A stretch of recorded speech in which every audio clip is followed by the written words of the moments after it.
السبيل واهدنا إلى سواء السبيل اللهم وفقنا لما تحب وترضى واجعل آخرتنا خيرا من الأولى رضينا بالله ربا وبالإسلام دينا وبمحمد نبيا ورسولا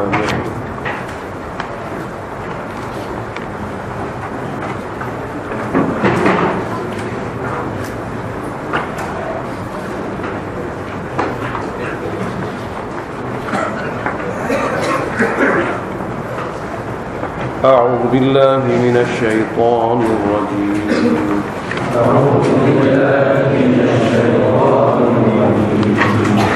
بسم الله الرحمن الرحيم يا بني إسرائيل اذكروا نعمتي التي أنعمت عليكم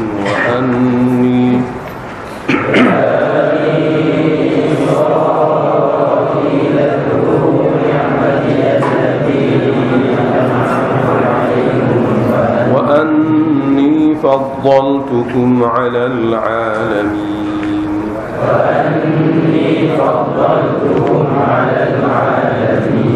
واتقوا يوما لا تجزي نفس عن نفس شيئا ولا يقبل منها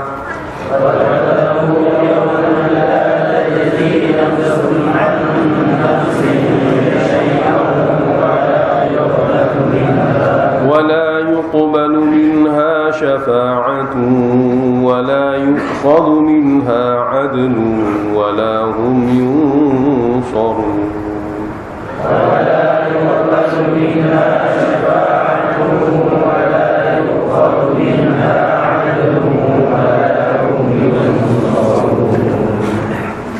Ayat 47 ini pengulangan semula targhib kepada Bani Israel supaya mereka menerima agama Islam. Permulaan pun targhib, penutup pun targhib kepada Yahudi Bani Israel zaman Nabi dan kepada sesiapa saja di kalangan Yahudi sampai ke akhir zaman. Ya Bani Israel, wahai Bani Israel semua, uzkuru ni'mati allati an'amtu alaikum. Kamu semua adalah mengingat akan nikmat jasmani, rohani allati an'amtu alaikum, yang pernah aku beri kepada kamu. Wa anni, dan sesungguhnya aku faddaltukum, telah melebihkan kamu, hei Bani Israel, alal alamin, ke atas umat manusia zaman kamu,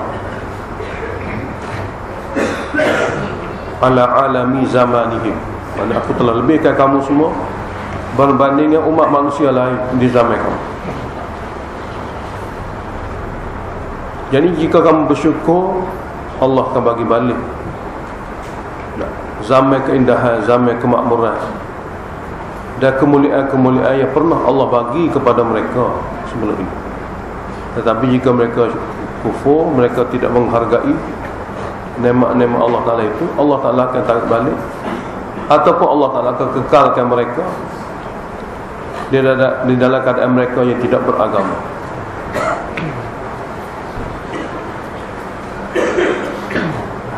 Wattaqu yawma, ini takhwif ukhrawi. Ayat 48 ini takhwif ukhrawi pada mereka. Makna dunia ini bukan jenis kekal, bahkan hari-hari kita berjalan nak tinggalkan dia. Hari-hari kita berjalan bermakna hari-hari kita telah menempuhi masa kita nak tinggal dia. Yang kita telah tak dapat, tidak akan tinggalkan dia. Dia akan pergi kepada tempat kita sebenar di akhirat. Jadi wattaqu, hendaklah kamu takut dan berjaga-jaga yauman, pada suatu hari kelak, iaitu hari akhirat. Apabila kamu tidak berusaha di dunia ini dengan sempurna, bimbang di akhirat esok, la tajzi nafsun an nafsin syai'an, yang mana hari akhirat nanti sifat dia tidak boleh membantu seseorang akan seorang yang lain sedikit pun, syai'an. Tidak seperti mana dunia. Kita buat amal ini je lah, titik tolak kejayaan ataupun kecelakaan. Orang lain tidak boleh tolong. wala yuqbalu minha syafa'ah, dan tidak akan diterima daripada dia syafa'ah. Syafa'ah qariyah, nak sokongnya oleh sesiapa pun, sokongnya oleh sesiapa pun. Cuma minha sini min nafsin kafiratin, daripada jiwa orang yang mati kufur dan syirik, tidak akan diterima syafa'ah. Mana orang tidak ada boleh memberi syafaat. Takut-takut terfikir pada kita, ada orang yang bagi syafaat tapi tidak diterima. Memberi syafaat pun tak ada juga. Tak ada orang pandai-pandai di akhirat tolong bagi syafaat, tidak mungkin berlaku. Bukan bermakna ada orang nak bagi syafaat tapi Allah tidak terima. Bahkan yang sebenarnya tidak ada sesiapa pun yang bersedia untuk memberi syafaat kepada sesiapa. Jadi syafaat qariyah. Sebab ini menafikan tasawur, menafikan fikir. Orang yang neraka ni takut-takut di akhirat dia tu dia akan hidup seperti dunia. Orang jamin dia. Mana tak ada jaminan, tak ada sokongnya. Wala yukhadhu minha adlun, dan tidak akan diterima daripadanya rasuah, bayaran. Mana sekiranya ada duit nak bayar, tidak diterima. Bermakna ada orang nak bayar berapa kali? Tidak. Tak ada benda yang boleh digunakan untuk memberi rasuah, dan tidak ada pun penerimaan rasuah di sana. Yang tidak akan diterima ni bukan makna ada barang tapi tak boleh terima. Bahkan barang tidak ada. Seperti mana Allah sebut dalam ayat lain, sekiranya kalau ada sepenuh bumi dan bergana-gana lagi harta, mereka akan tebus diri mereka daripada api neraka. Tapi ada pun tak ada juga, mana barang pun tak ada. Susah nak terima. Dan yang keempatnya, walahum yunsarun, dan mereka tidak dapat bantuan daripada segenap arah, termasuk kesihan belah Allah. Mana daripada orang luar makhluk ni tak ada belaka, bertakut-takut Allah kesihan belah kepada mereka. Mana tahu. Ini menafikan kesihan belah. Walahum yunsarun, dan mereka tidak akan dapat bantuan daripada segenap arah, termasuk kesihan belah daripada Allah. Tidak ada kesihan belah Allah Ta'ala di sana. Ayat 49 ini bermula dengan sifat-sifat buruk Yahudi. Setelah diajak orang Yahudi untuk menerima Islam dan diberitahu sedikit sebanyak perkara-perkara yang Allah tahu penghalang, dan Allah ajar pula rawatan. Lepas tu Allah ajak pula masuk Islam, dan Allah Ta'ala beritahu peringatan ini sekadar dunia saja ada. Lepas tu bila pergi di akhirat tidak ada lagi. Jadi mana-mana Yahudi yang mikir maka dia akan masuk Islam lah. Cuma ayat 49 hingga kepada ayat 100 lebih tu, Allah Ta'ala akan ceritakan perangai-perangai Yahudi yang buruk, supaya para sahabat baginda faham Yahudi yang selama ini sebagai pakar rajuk mereka ni sebenarnya tidak ada apa-apa pun kehebatan. Selama ini orang-orang Madinah di kalangan Arab-Arab ni tidak tahu. Sebelum Allah ceritakan dalam ayat surah Baqarah, tidak tahu betapa teruknya Yahudi ni. Sebab tu mereka bukan saja seolah macam mendewakan Yahudi, menjadikan golongan Yahudi ni golongan yang sangat-sangat suci. Lebih-lebih lagi diberi kepada mereka itu harta benda melimpah ruah. Tempat orang Arab berhutang, tempat orang Arab minta nasihat, baik dari segi kehidupan dunia, baik dari segi kehidupan agama. Jadi perkara ini boleh jadi penghalang juga kepada para sahabat Nabi SAW untuk menerima sepenuh-penuhnya ajaran Nabi. Dia kalau ada dua tugu payah jadi ya, paling. Jadi ini tugu orang mari daripada Mekah Madinah. Sedangkan orang-orang Aus dan Khazraj sudah lama dalam hati dia telah bertakhta dalam hati dia, guru dia ialah Yahudi, golongan suci. Sehingga dalam syair Arab, dalam kitab sejarah Arab, mereka kadang-kadang bernazar kalau boleh anak laki-laki nak bagi sekian-sekian pada Yahudi, tubuh Yahudi. Kalaulah menega berjadi akan bagi sekian-sekian pada Yahudi. Kalau kebun dia membuahkan hasil akan memberi sesuatu kepada Yahudi. Dia bernazar pokok Mekah, pokok Madinah, pokok Arab. Betapa sucinya bagi mereka Yahudi. Jadi Allah Subhanahu Wa Taala Maha mengetahui sekiranya dalam hati para sahabat Nabi yang memeluk agama Islam ada dua guru dalam hati dia, dia tidak akan sampai ke mana pun. Jadi maksud daripada penurunan Al-Quran ini tidak akan tercapai, tidak akan membuahkan hasil yang baik. Sebab dia akan balik semua. Jadi kata gini, ustaz tu kata gitu. Kalau duduk dengan keadaan lagu ni, maka Quran ni jadi perkara yang tidak penting. Nak tunggu dari hal macam. Sebab itulah Allah Ta'ala buat dalam hati sahabat Nabi dengan menceritakan perangai Yahudi ni supaya tak ada dalam hati mereka apa-apa pun Yahudi. Bagai karut tu tidak boleh pakai langsung. Baik di segi orang biasa dia, baik di segi ulama dia, baik di masyaikh dia, semua tidak betul berlaku. Tak boleh nak pakai Yahudi ni. Sebab tu Allah ceritakan satu persatu sehingga para sahabat apabila dia baca ayat 49 sehingga ayat 100 lebih ni, hilang terus daripada hati mereka kepercayaan kepada Yahudi. Makna zahir saja macam seseorang yang perlu, yang kita boleh ambil wakil sebenarnya tidak boleh. Barulah para sahabat baginda SAW hanya dengar daripada satu guru, iaitu Nabi SAW. Maka barulah zahirnya perkembangan agama. Apabila orang hendak menyebarkan agama pada orang lain, yakin sungguh agama dia. Ni dia sendiri tidak yakin pada agama dia sendiri. Macam mana nak sebarkan agama pada Arab lain?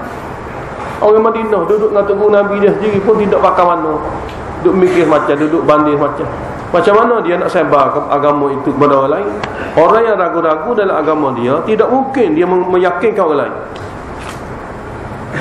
Ubat dia ni dia sendiri pun tak makan. Macam mana nak suruh laku pada orang lain? Dia sendiri kata saya ni ubat ya ubat lah, makan dah. Jadi apabila keadaan lagu tu, pembeli apa kata? Nak tidak boleh. Sebab tu orang sendiri betul tak yakin pada ubat dia. Maka begitulah, apabila ada dalam hati sahabat-sahabat Nabi bandingnya, tunggu dan lihat, kita perhati dulu, tengok dulu, maka agama dari dia pun tidak akan masuk. Dan dia juga tidak akan bersedia memberi keyakinan kepada orang lain untuk agama Islam yang benar ini. Oleh kerana itulah ayat 49 ni suatu ilmu baru bagi orang Arab Madinah, nak beritahu, nak bongkarkan perangai-perangai manusia. Orang lagu mana kita boleh berpegang dan orang lagu mana kita tak boleh berpegang. Dan agama ini selama mana orang itu dalam keadaan syakun wa raibun, mana syakun mana tidak puas hati, tidak ragu-ragu dan masih lagi dalam keadaan tidak yakin, maka selama itulah apa yang dijanjikan oleh Allah Ta'ala dia tidak akan capai. Mana doa dia tidak akan makbul, dan perjuangan dia tidak pergi ke mana. Sebab itu surah ini di antara lain menceritakan keburukan Yahudi yang selama ini sudah bertapak dalam hati setengah-setengah sahabat. Jadi Allah Ta'ala zahirkan satu persatu. Ada 5 jenis Yahudi Allah akan ceritakan kepada kita. 5 jenis Yahudi. Jenis pertama ni, di antara jenis pertama, iaitu jenis secara umum. Maknanya Yahudi dulu datuk nenek kamu, selama mana dia ikut syariat, Allah tolong dia. Tapi bila mana dia cuai dan abaikan syariat, Allah Ta'ala seksa dia. Jadi Yahudi dulu dua keadaan pun berlaku. Selama mana dia jaga syariat, dia mengaji kitab Taurat, dia sebar kitab Taurat, mengaji kitab Taurat, sebar kitab Taurat, Allah tolong dia, Allah bantu dia, Allah bagi kedudukan yang mana orang lain semua di bawah dia. Tapi apabila dia cuai daripada kitab Taurat dia sendiri, sebab Nabi tu macam-macam, ramai Nabi mari, Nabi tu Nabi ni, tapi pedomannya kitab Taurat lah Yahudi. Apabila dia cuai agama dia daripada kitab Taurat, di antara kecuaian dia ubah suai. Dia tafsirkan kitab-kitab itu bersesuaian dengan nafsu dia, tidak asli. Kemudian mulailah mereka tukar tajuk daripada akhirat kepada dunia. Maka Allah Ta'ala perandakan bangsa Yahudi sendiri. Allah jadikan musuh sekeliling dia, menghancur dia. Seperti mana berlaku dalam sejarah yang kita akan baca.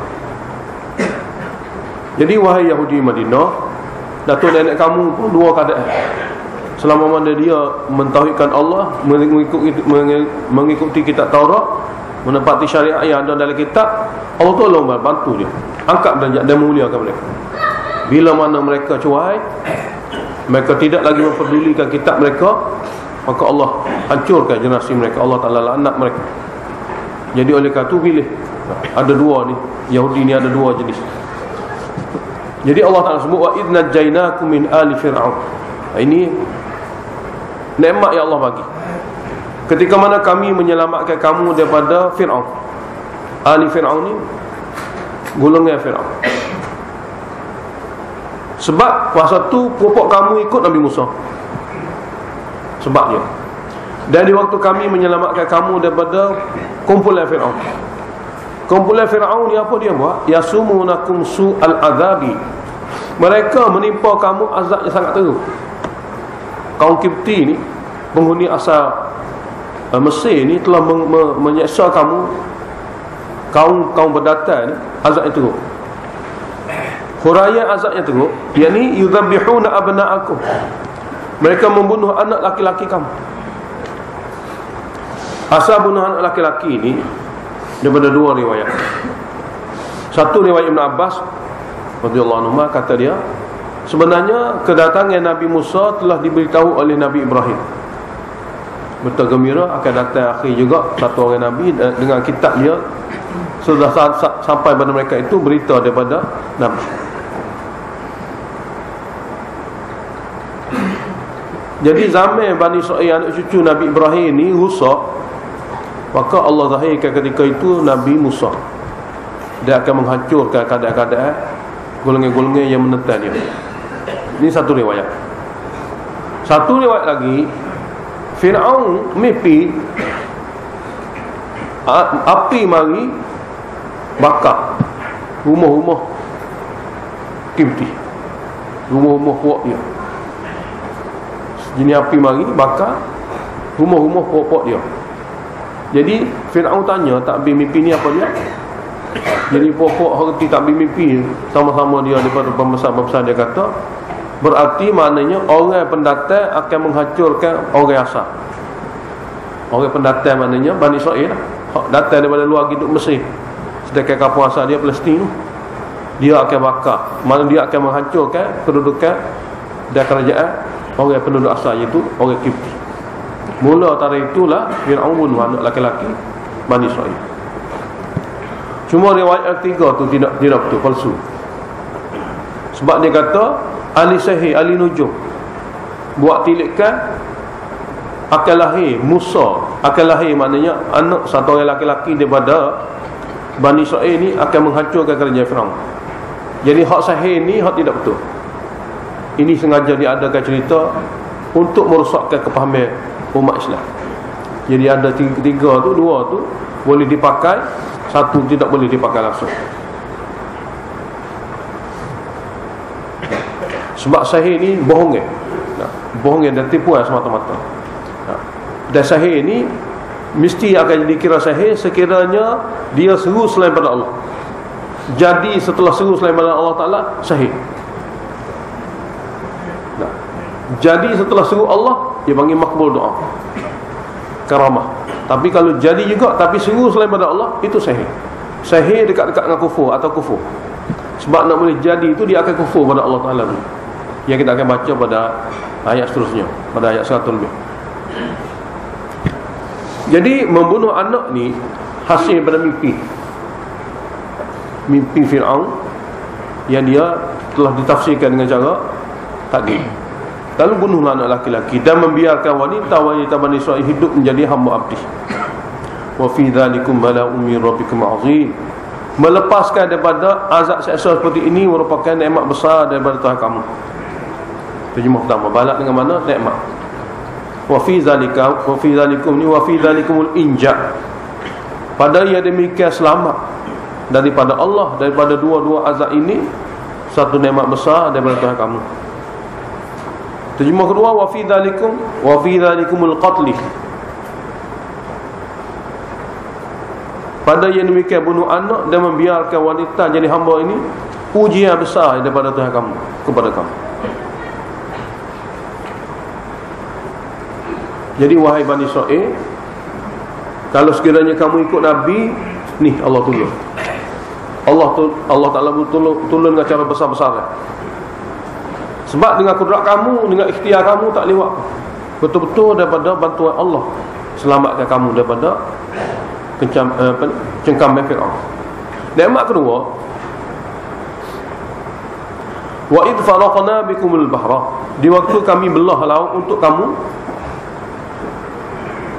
lepaskan diri daripada Firaun. Kami belah laut dengan cara luar biasa kami lah. Lalu kamu pun dapat menetasi laut dengan cara berjalan daripada dasar sana hingga pergi ke sebelah sana.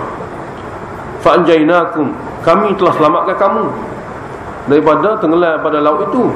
Tapi dalam masa yang sama, wa aghraqna ala Firaun, dan kami telah menenggelamkan mati puak-puak Firaun, termasuk Firaun sendiri.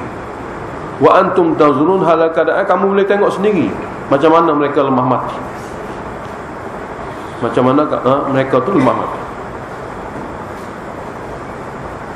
Nikmat yang ketiga, itu memberi kita Taurat. Mana semua ni berkat ikut Nabi, berkat bersahabat dan ikut Nabi, maka selamat daripada kezaliman, lepas daripada kezaliman, dan boleh kitab. Wa idh wa'adna Musa 40 lailah, di waktu kami buat janji kepada Nabi Musa untuk bertapa di Bukit Tur selama 40 malam. Dalam ayat lain 30 malam, dalam ayat ni 40 malam. 30 tu hak pertama, lepas tu diminta tambah 10 lagi, jadi 40 malam. Dia panggil mi'adul kalim, tempoh bermunajatnya Nabi Musa kepada Allah Ta'ala sebelum diberi kitab, selama 40 malam.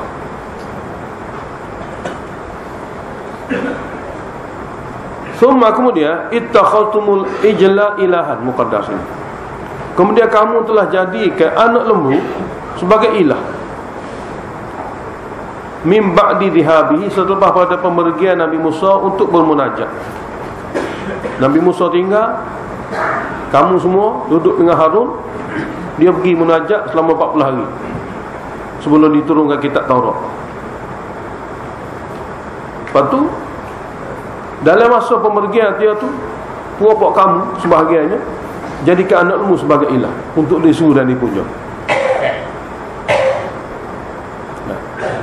Jadi anak lembu sebagai ilah ini untuk disuruh dan dipuja kerana ada perkara luar biasa berlaku pada anak lembu itu.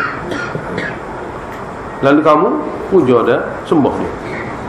Wa antum zalimun, hal kadang kamu menzalimi diri kamu sendiri kerana puja perkara yang tidak berhak dipuja. Ya, kita akan baca cerita dia ni pada waktu lain, pada ayat lain.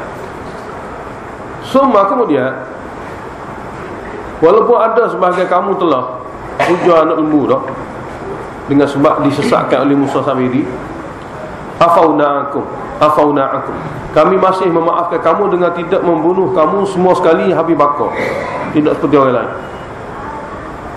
Min ba'di dzalika, selepas pada perbuatan besar salah seperti itu. Afauna sini, maaf ni tidak hancurkan hasapaka habis kaumi, seperti mana yang Allah buat pada umat-umat lain dahulu. Mana semua lembu tu sajalah mati, yang lain tidak mati. Itu mana afauna sini. Kemudian kami telah memaafkan kamu dengan tidak cara menghancurkan kamu semua sekali selepas kamu melakukan kesalahan berat sedemikian. Hikmah afauna ni la'allakum tashkurun, mudah-mudahan kamu yang masih hidup bersyukur kerana tidak dimatikan segala semua sekali. Nikmat yang keempat, wa id ataina Musal kitaba wal furqan, di waktu kami beri kepada Nabi Musa kitab Taurat setelah bermunajat 40 hari, wal furqan, dan mukjizat. Boleh jadi waw atau tasiri, atau waw ni waw mughayyarah, boleh berlaku. Nak kata kitab yakni furqan pun boleh, atau kitab Taurat, furqan ni mukjizat. Jadi kitab Taurat beserta mukjizat itu la'allakum tahtadu, mudah-mudahan kamu akan terpimpin dalam hidayah Allah melalui kitab Taurat. Mudah-mudahan kamu sentiasa terpimpin, sentiasa terpimpin dengan belajar kitab Taurat dan melihat sendiri mukjizat. Nikmat yang Yang kelima, penerimaan taubat. Mana hak semua anak lembu tu dia menyesal. Setelah dinasihati oleh Nabi Musa, apabila balik dia menyesal. Dia bertaubatlah daripada syirik semua anak lembu. Tapi taubat mereka tu, satunya taubat saja gitulah syirik. Tapi syariat Nabi Musa, taubat daripada syirik pun kena hukum bunuh juga. Seperti mana syariat Nabi Muhammad kena hukum bunuh bagi orang yang bertaubat setelah dia berzina. Dia berzina selepas dia telah kahwin. Maka taubatlah, tapi rejam-rejam lah. Jadi syariat kita ni untuk orang seperti itu saja, penyempurnaan taubat dengan cara rejam. Tapi syariat Nabi Musa, taubat syirik ni dengan bunuh juga. Lagu mana cara bunuh? Lagu Allah Ta'ala bagi kepada orang yang tidak buat maksiat, pergi bunuh dia lah. Pacul tekak dia, pacul tekak orang yang syirik tadi, mati. Maka taubat itu penyempurnaan daripada syirik. Syirik zahiri lah, syirik amali.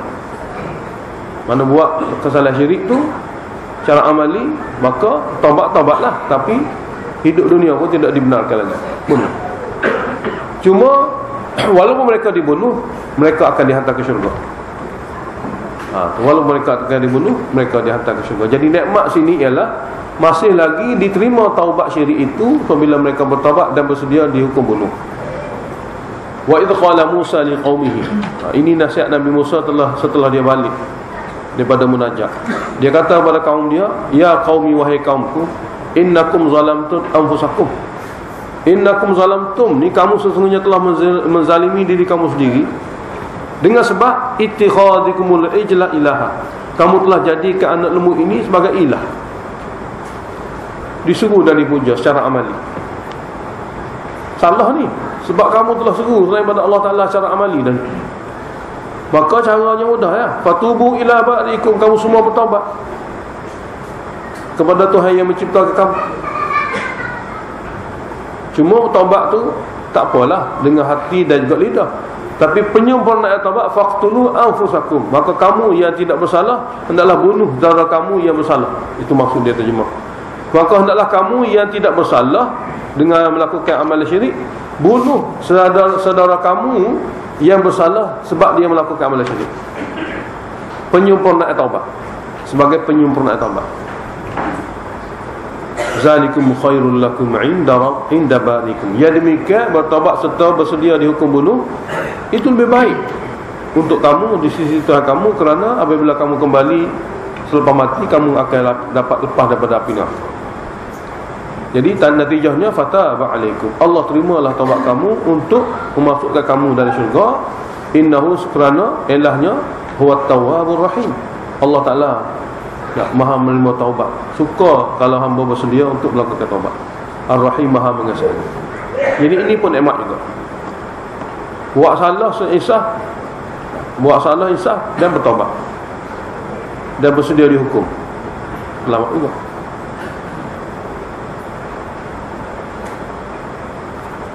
Nikmat yang keenam ialah wa idh qultum ya Musa lan nu'mina laka hatta narallaha jahra. Ini masalah-masalah yang dia susun ni dalam Quran ni, dia takdim takhir. Apabila ia menyembah anak lembu tu dibunuh, ia masih berbaki lagi hak tidak mati ni, hak juhud adalah hak soleh. Hak soleh ni sebab dia tidak sembah anak lembu. Tapi walaupun soleh pun tidak bersedia untuk ikut kitab Taurat yang dibawa oleh Nabi Musa. Sebab dia kata Nabi Musa pergi seorang diri, dia tidak tengok, tidak menyaksikan cara-cara macam mana Taurat diberi. Lalu dia minta kepada Nabi Musa nak tengok sendiri Allah Ta'ala, supaya dia yakin bahawa ini daripada Allah. Hak mana ni minta ni? Hak tidak semua anak lembu. Hak tu, hak semua anak lembu tu habis dah. Hak tidak semua anak lembu ni apabila Nabi Musa kata ni kita Taurat sewak hari dah ni. Jadi kamu semua ni orang Jud dah, sebab tidak semua anak lembu. Terimalah kita Taurat. Dia kata kami tidak akan terima kitab Taurat ini kecuali kami sendiri akan pergi tempat terima tu kita taruh. Kami nak pergi tapa juga, soalan kami nak pergi bermunajat juga, kami nak tengok sendiri cara-cara juga. Tidak berpandang dengan apa yang diberitahu oleh Nabi Musa.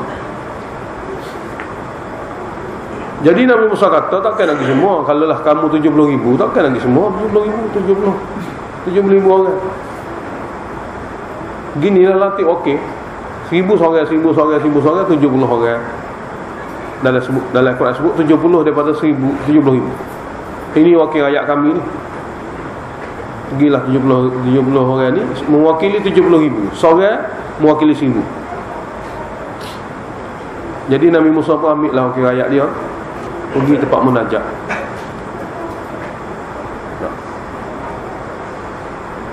Apabila Allah Ta'ala zahirkan cara-cara yang boleh difahami oleh mereka, macam mana Taurat diberi kepada Nabi Musa. Jadi wakil rakyat 70 orang ni kata, ayat 55,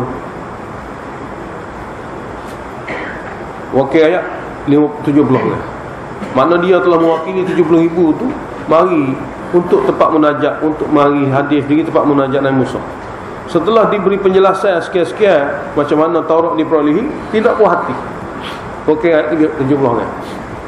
Jadi ini perkataan mereka, pokok Yahudi. Wa idh qultum, ketika kamu wakil ayat 70 orang kata kepada Nabi Musa kamu tu, ya Musa, wahai Musa, lan nu'mina laka, kami tidak akan percaya kepada kamu. Dia kata kepada Nabi dia, hatta narallaha jahratan, sehingga kami boleh tengok Allah terang-terang. Sekadar bunyi-bunyi tak boleh, mana gitu, nak tengok sedikit. 70 orang wakil ayat ini dengan lantai tidak ingin terima kitab kecuali dengan tengok Allah sendiri. Makna pemberitahuan daripada Musa, dia tengok tempat yang diterima kitab Taurat ni, tidak berapa hati nak tengok Allah sendiri. Siapa dia?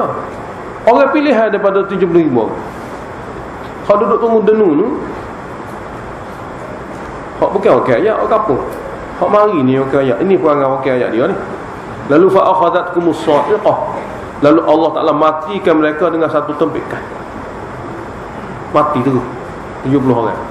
Wa antum tanzurun, dan kamu dapat tengok satu demi satu rebah kematian tu berlaku depan kamu.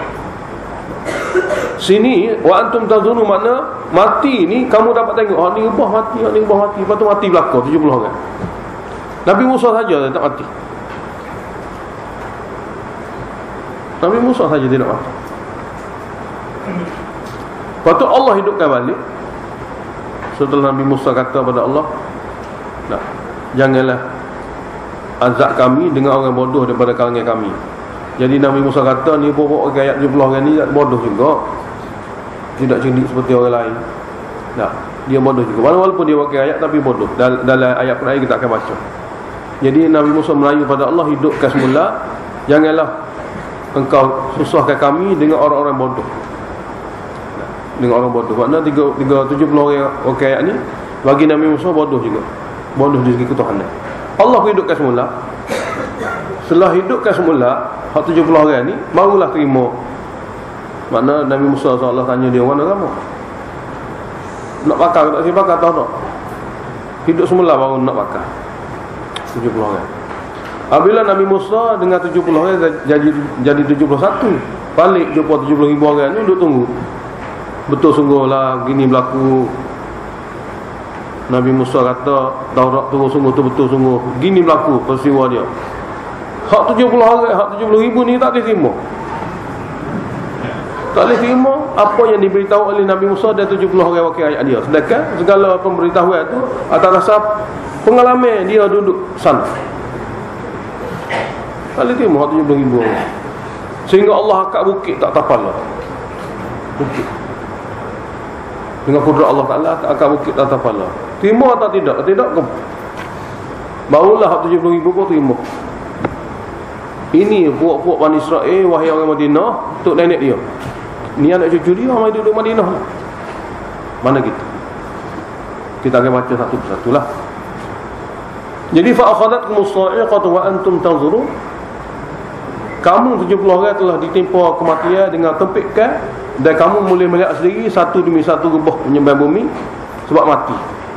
Summa Kemudian Allah Ta'ala beritahu, ini nikmat yang ketujuh, ba'asnakum, kami hidupkan semula kamu. Ba'asna ni hidupkan semula, min ba'di mautikum, setelah kamu mati. 70 orang ni, la'allakum tashkurun, mudah-mudahan dengan cara hidupkan semula kamu bersyukur dan terima kitab Taurat. Nak suruh terima kitab Taurat yang belakang ni, mati hidup ni. Dan syukur sini pun terima kitab Taurat ya.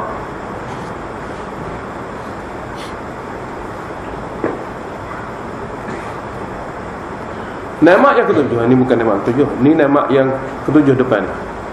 Ini sambungnya nikmat yang keenam. Mana mati hidup semula ni nikmat yang keenam lagi. Ini nikmat yang ketujuh. Ayat 57, nikmat yang ketujuh. Jadi apabila Nabi Musa AS bawa 70 orang, Japung orang biasa 70,000, dan 70,000 ni pun setelah mana diangkat bukit atas kepala mereka dan diminta milih kata dua lah, nak terima Taurat ke ataupun nak mati. Kalau nak terima kitab Taurat, hiduplah. Kalau nak mati, hidup. Jangan terima kitab Taurat kan, terima matilah. Jadi atas rasa itu mereka pun terima kitab Taurat. Maka bukit tadi dihilangkan, dialihkan. Jadi bergabunglah mereka 70 orang wakil ayat dengan ayat dia tu 70,000 sekali dengan Nabi Musa, bergerak pergi daripada kawasan itu ke kapuasa dia Palestin. Cuma Palestin masa tu telah dikuasai oleh golongan zalim. Dalam riwayat kata Amalikah, golongan zalim atau Bukht Nasar. Jadi Nabi Musa kata pada kaum dia 70,000, kita kena berjihad lah, nak masuk negeri kita balik. Sebab negeri kita sekarang ni orang lain telah kuasai. Dan berjihad ini pergi sajalah, menang tetap. Kenapa? Kemenangan dalam tangan kita dah, cuma pergi saja. Pergi perang, kita akan menang. Cuma adalah orang dua akan mati, majoriti akan hidup. Tapi orang kafir yang menguasai Palestin tadi akan hancur. Jadi puak-puak ni kata kepada Nabi Musa dengan Nabi Harun, idhab anta wa rabbuka faqatilah. Kamu pergilah wahai Musa, perang dengan Tuhan. Kami duduk sini tunggu. Dalam Quran kita akan baca tu. Jadi apabila mereka kata kepada Nabi Musa, pergilah dengan Tuhan perang sendiri, kami akan duduk tunggu-tunggu sini. Apabila benar kami masuk. Nak suruh kami perang, tak. Kita akan baca dalam surah Maidah.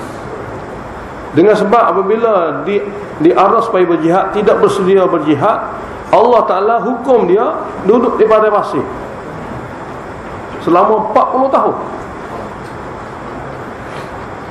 Duduk di padang pasir semata-mata nak hukum mereka yang tidak ingin berjihad. Duduk di padang pasir. Cerita padang pasir banyak riwayat lah, berbagai-bagai riwayat, tapi tak boleh keluar daripada kawasan yang sempit. Dalam riwayat kata malam hari berjalan-jalan nak keluar, siang hari sampai 40 juga situ. 12 marhalah kawasan tu, tidak jauh. Cuma Allah zahirkan di situ nusrah. Oleh kerana dia tak bersedia berjihad, maka Allah tak izin satu pun di antara mereka ini untuk masuk negeri Palestin. Mati sini Melaka, pada pasir Melaka. Hukum Allah Ta'ala-nya duduk di pada pasir itu selama 40 tahun. Yang kita akan baca kisah dia dalam ayat lain. Masa 40 tahun duduk di padang pasir, makanan tak ada, minuman tak ada, manusia nak hidup. Jadi Allah zahirkan nusrah ghaibiyah, nak ayat kepada Bani Israel, kamu jangan nampak sangat dengan akal kamu kemenangan ini dengan asbab biasa. Sebenarnya kamu diminta berjihad mengikut syariat sahaja, kemenangan dengan kudrat sebenarnya. Tapi sedihnya kamu tidak ingin belajar supaya melihat kudrat. Sedihnya kamu tidak ingin belajar melihat kudrat. Mana cara belajar lihat kudrat ni kena pergi sendiri, kena keluar berjihad sendiri. Tuhan akan zahir kudrat situ. Sini tidak boleh. Tapi dia tidak bersedia pergi, lalu dihukum berada di Padatis selama 40 tahun. Duduk sesak situ 40 tahun. Cuma Allah zahir kudrat juga sini, iaitu tak ada umur sebutir habuk, tapi Allah Ta'ala bagi awan mendung, tidak panas. Wa dhallana 'alaikumul ghamam, di Padatis kami payungi kamu dengan awan redup. Rumah tak ada, tak apalah, tengah hari kena duduk. Selama 40 tahun tiap hari duduk, tiap hari duduk. Tidak perlu rumah. Tidak perlu rumah. Allah Ta'ala zahirkan menusrah dia. Lepas tu makan minum. Wa anzalna alaikumul manna wa salwa. Kami turunkan kepada kamu manna, nah, manisah, dan salwa, burung, seumpama burung. Nah, jenis minumnya, jenis manna ni kuah dia lah. Salwa ni makanan dia campur dua tu. Manna salwa ni semua daripada kudrat Allah Ta'ala. Nah, manna salwa ni sejenis burung dan sejenis manisah ya Allah Ta'ala bagi sebagai makanan selama 40 tahun. Tak ada buat kerja apa. Allah zahirkan kudrat. Cuma kerana duduk dengan Nabi, kerana duduk dengan Nabi, inilah hukumnya. Kamu semua duduklah di sini. Kita takkan boleh balik lagi ke Palestin. Ada riwayat mengatakan yang boleh balik ke Palestin anak cucu dia yang beranak situ. Bukan orang zaman tu Majudah tu, tidak adalah. Anak cucu dia yang beranak situ, tak, dia saja boleh balik.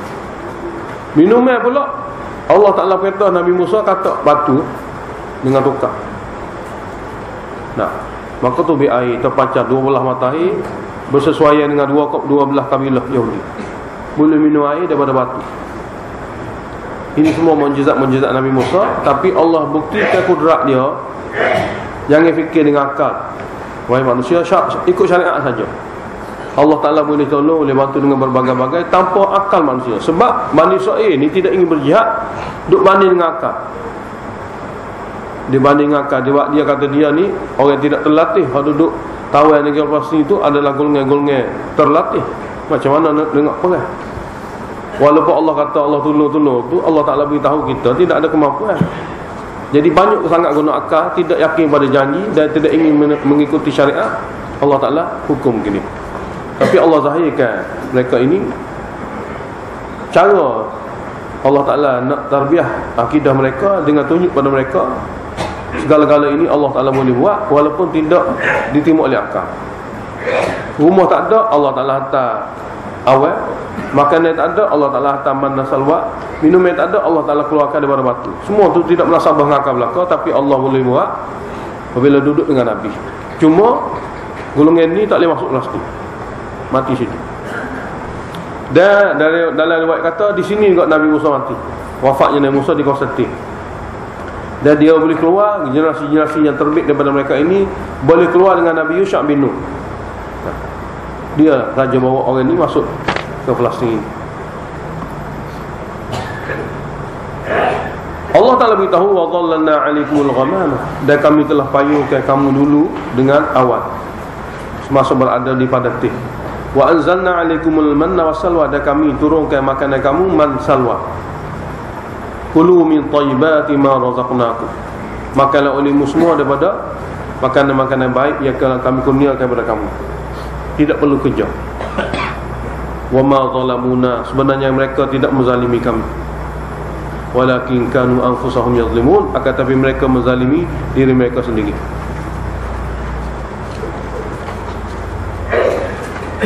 Ini hukumnya. Apabila sekian lama makan makanan daripada kudrat, jadi mereka rasa jemu. Tak, mereka rasa jemu, mereka nak makan makanan biasa. Minta dengan Allah Ta'ala. Mereka nak makan makanan biasa. Yang kita akan baca tentang itu. Nak makan kacang dah, nak makan bawang macam-macam. Jadi tidak ingin teruskan dengan makanan ini. Sedangkan makanan ini lazat.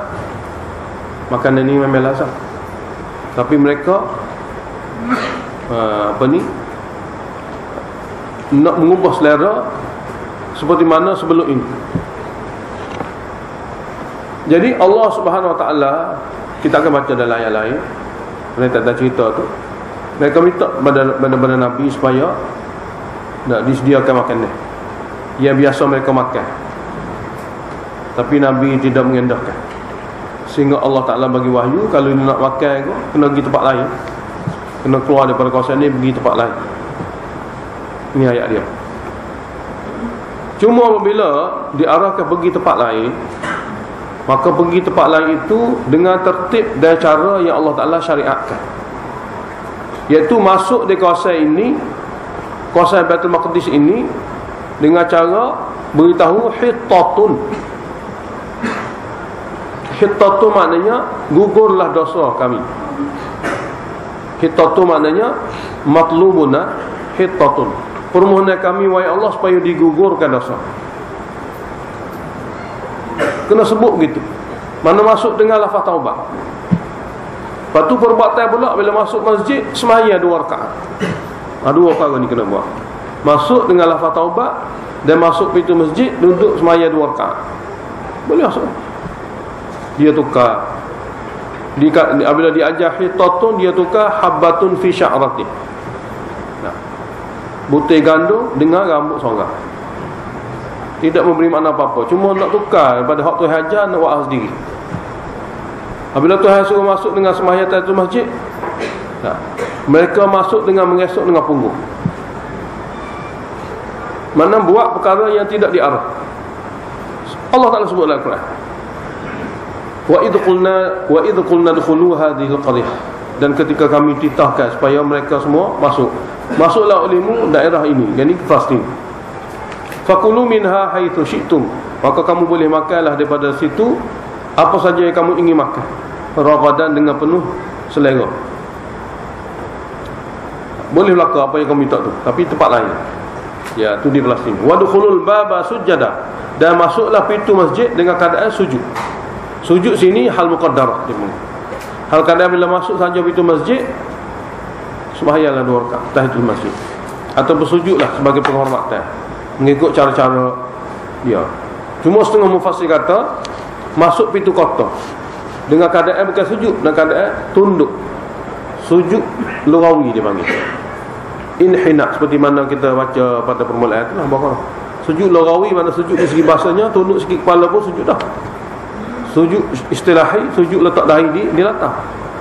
Jadi masuklah kamu pada pintu kota dengan tunduk sikit, tapi mereka masuk dengan mengesok, mana berjalan dengan punggung, tidak seperti mana di Arab.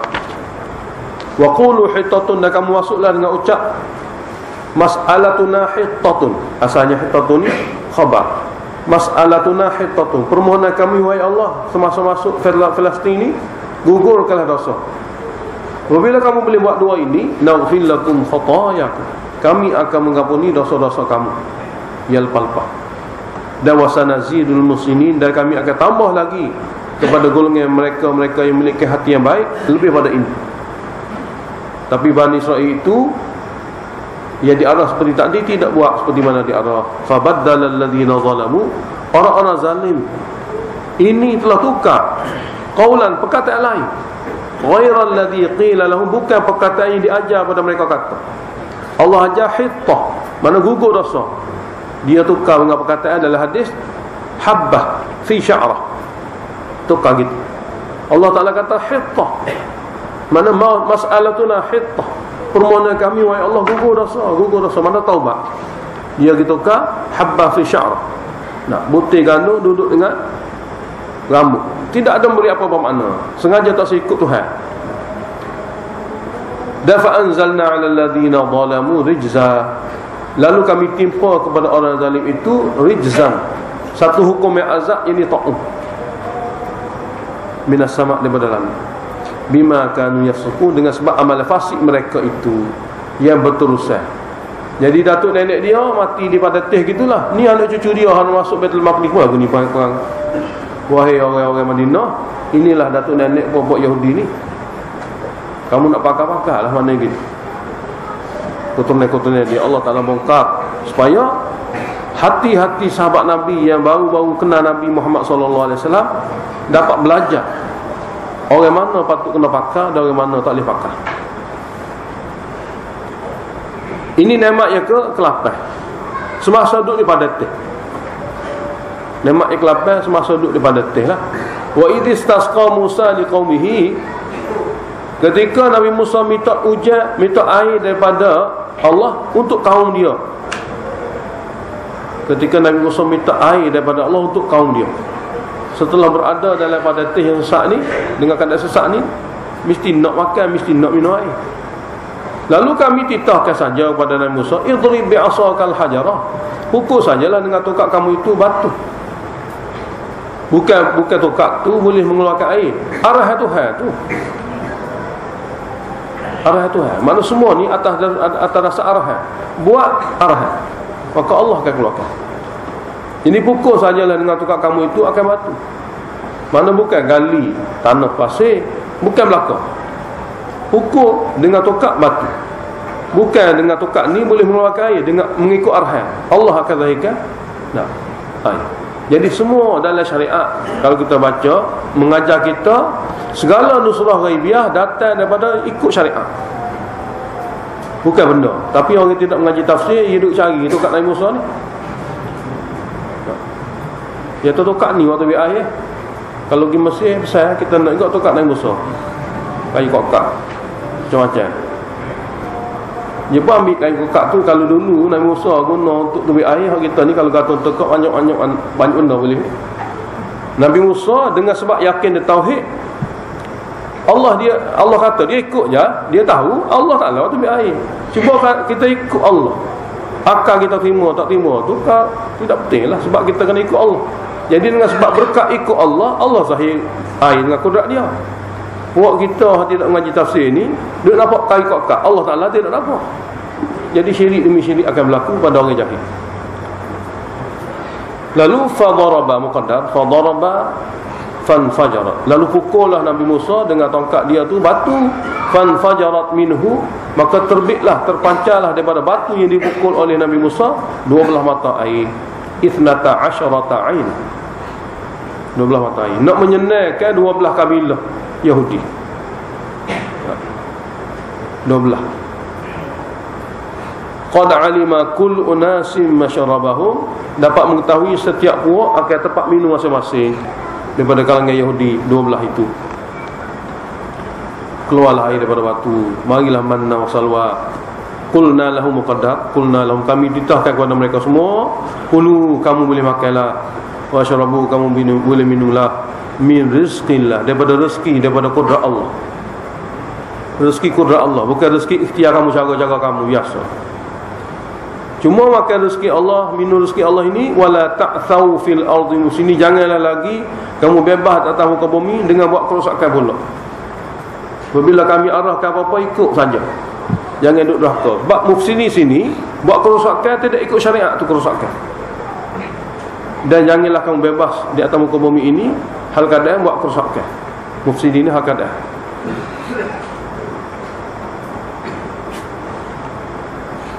Duduk makan mana salwa, jadi akhir sekali tidak minat makanan-makanan yang baik-baik ini. Wa idh qultum ya Musa, ketika kamu kata wahai Musa, masa tu Nabi Musa masih hidup di pada teh, lan nasbira ala ta'ami wahid, kami tidak dapat sabar di atas makanan sejenis. Hari-hari mana salwa, hari-hari mana salwa. Nak budu juga. Orang kita pergi Mekah berani sekat seminggu ya, lepas tu cari ke pulang ke apa semua sekali. Tabiat kita hak mahal-mahal tu tak sih dah, kambing-kambing pun tak sih dah. Tabiat kita dekat mana salwa ni tidak perlu kerja, mari dengan kudrat belakang. Tabiat manusia. Jadi mereka kata, kamu kata pada Nabi kamu Musa ketika tu, hari-hari makan mana salwa. Lan nasbira ala ta'ami wahidi, kami tidak sabar untuk makan makanan sejenis. Fad'u lana rabbaka, wahai Musa, tolonglah doa untuk kami akan Tuhan kamu, supaya yukhrij lana, supaya dia tumbuhkan untuk kami di sini, mimma tumitul ard, daripada apa-apa tumbuhan yang ditumbuhkan oleh bumi. Hak jenis mana? Hak jenis biasa-biasa kami makan. Min baqliha, daripada sayurnya, kisaiha timunya, wa fumiha, bawang putihnya, wa adasiha, kacadanya, wa basaliha, bawang merahnya. Ini makanan-makanan biasa kami, tumbuhlah juga di sini. Nabi Musa kata, peringatan Nabi Musa ni, qala, kata Nabi Musa sebagai peringatan, atastabdilu, Patutkah kamu semua minta tukar? Alladhi huwa adna, barang yang rendah nilai, billadhi huwa khair, dengan tolak barang yang lebih baik. Hak mari mana salwa ni, mari daripada kudrat ni, begitu lazat, begitu sedap. Adakah kamu sanggup minta tukar dengan nak barang yang lebih rendah, ganti barang yang lebih baik? Sini memang tidak akan diberilah. Ihbitu Misra, kamu pergilah satu bandar, itu Palestin. Jadi hak bandar pergi masuk dengan keadaan sebut hitam tu kita baca sebelum ni. Mana ini rentetan cerita dia. Sebab Allah Ta'ala nak menyebut di segi bantuan, pertolongan dan hukumnya satu persatu. Walaupun cerita tidak susun, tapi bermaksud bagi Allah Ta'ala, Allah nak sebut sosok. Hak dia tolong lagu ni, hak dia hukum lagu ni. Hak dia tolong lagu ni, hak dia hukum lagu ni. Sebab dalam perkara kita baca ni bukan nak tahu cerita ni, nak tahu hukumnya kepada penerakaan, nak tahu nikmat yang diberi apabila ikut. Yang sini dia panggil ta'addad, nak beritahu cara-cara Tuhan tolong, cara-cara Tuhan hukum. Bukan nak tahu cerita sini. Sebab itulah seluk-seluk yang diambil daripada cerita ni tidak ikut. Ihbitu Misra, kamu pergilah di bandar itu, di suatu bandar lain. Cuma ulama tafsir kata bandar yang dikenal ke sini Palestin. Fa inna lakum ma sa'altum, sesungguhnya di sana kamu akan dapat apa yang kamu minta, sini tidak dapat.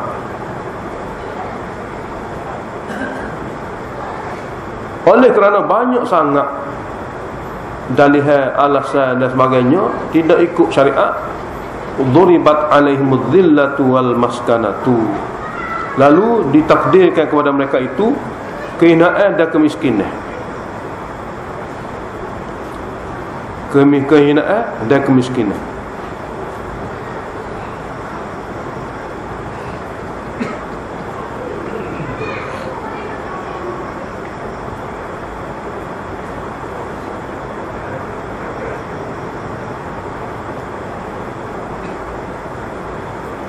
Kehinaan sini terjemahannya tidak dihargai oleh orang. Kemiskinan sini mana kejatuhan. Kejatuhan di segi kedudukan. Kemiskinan sini makna kejatuhan daripada kedudukan dia. Dulu dia adalah golongan-golongan Nabi dan bangsawan, golongan-golongan pemerintah. Tu Allah Ta'ala tukar menjadi golongan-golongan yang tidak dapat menguasai. Kalau ditanya Yahudi negara dia sebenar dalam dunia 200 buah lebih negara dalam dunia ni, mana negara Yahudi? Tak ada. Allah tak bagi ke dia. Duduk pun berebut dengan orang Palestin lagi. Duduk ni pun dibenci oleh orang semua segi. Mana masalah sini ialah kejatuhan kejatuhan daripada kemuliaan yang pernah dia miliki. Zillah di mana tidak dihargai dan tidak disanjung oleh orang-orang lain. Dan kejatuhan sini bermakna kejatuhan daripada kedudukan yang pernah dia miliki, mana dia tidak ada lagi dikenali sebagai golongan yang beragama yang dihormati. Zillah wal maskanah. Sebab di segi lain ada, mana di segi lain ada. Kita akan baca dalam ayat Quran surah lain. Kita akan baca mengenai zillah dengan maskanah ni dengan cara lebih panjang. Khalasahnya di akhirat nanti, waba'u bighadabi minallah, kembalilah mereka juga di akhirat nanti dengan bawa kemurkaan daripada Allah. Dunia tidak dihormati, dunia tidak lagi diberi kedudukan dan nilai yang tinggi, jatuh sungguh kemuliaan mereka, dan kembali juga mereka ke akhirat esok setelah mati bighadabi minallah, dengan kemurkaan besar daripada Allah. Sebab apa belaka tu? Sebab bukan kerana dia bangsa Yahudi, kerana perangai dia. Zalika yadmika dhillah, dan yadmika maskanah, tidak dihormati, tidak dihargai, beserta jatuh nilai mereka, nilai diri mereka jatuh. Bi annahum kanu yakfuruna bi ayatillah, kerana mereka selalu mengkufuri ayat Allah. Modani kah? Kerana bahawa mereka, dengan sebab mereka selalu mengkufur, selalu menolak ayat-ayat Allah yang diturunkan oleh Allah Taala. Yang kedua, wa yaqtuluna an-nabiyyina bighairil haqq, sanggup membunuh para nabi tanpa alasan yang benar. Bunuh orang zalim tak apa. Bunuh orang ni berat. Nabi dia bunuh pokok dia. Apa hati manusia? Dah tak ikut Nabi tu, dia sudahlah, ni pergi bunuh Nabi. Jadi golongan yang bunuh orang-orang yang baik ini adalah golongan Yahudi. Wa yaqtuluna an-nabiyina bighairil haqq. Mereka sentiasa membunuh para nabi tanpa alasan. Ya benar. Jadi tolak ayat Allah, bunuh nabi ini sebab apa? Sebab lagi tepat. Zalika, sehingga sanggup bunuh nabi, sehingga tolak ayat Allah ini, bima asaw, kerana sifat mereka yang selalu menderhakai, tidak ingin ikut yang disuruh. Asalnya bermodalkan benda tu je. Asaw ni isyan tidak ikut yang disuruh. Kerana dengan sebab mereka biasa dengan keadaan tidak ingin ikut yang disuruh. Wa kanu ya'tadun, dan mereka selalu melampaui batas, melanggari apa yang dilarang. Tapi ada gitu. Hak tu halang, hak tu lah yang nak buat. Hak tu suruh, hak tu lah dia langgar. Tapi inilah menyebabkan siapa Quran bertolak, siapa Nabi berbunuh. Nah, ke akhir sekali dunia dapat zillah dan maskalah. Semoga Allah Ta'ala lindungi kita daripada golongan. Kita akan sama bagi akhir. Alhamdulillahirrabbilalamin. Allahumma salli wa sallim ala Muhammad wa ala Muhammad. Allahumma wafiqna lima tuhibbu wa tarda wa ja'al akhiratana khairan min ula. Radina billahi rabban wa bil islam dina wa bi Muhammadin nabiyya wa rasul. Ini soalan dia kata